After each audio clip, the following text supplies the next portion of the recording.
I'm gonna show you how you can get more comments in your photos. But before that, let me show you something. Here I have a few images. This one right here has 400,000 likes and it only has 6 comments. So let's move on into this one right here. It has 200 likes and it has 2 comments. Let's say 2 comments. This one right here has 300 likes, 2 comments.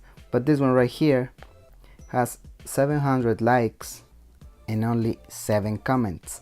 So how can we get more comments? So you have to ask questions and think about people and actually care about them. So I'm gonna show you this image right here, and as you can see, there's just the globe and there's a question right here on the bottom which says where are you from.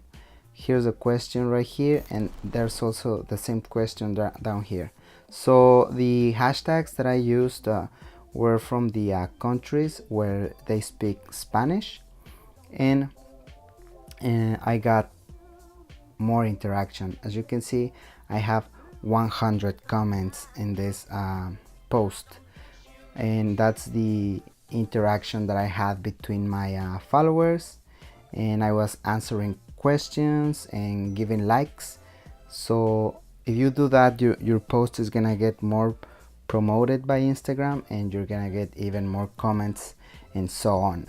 You have to actually care about your followers, and most people like to answer personal questions. If you want to support this channel, I'm gonna leave some links in the description.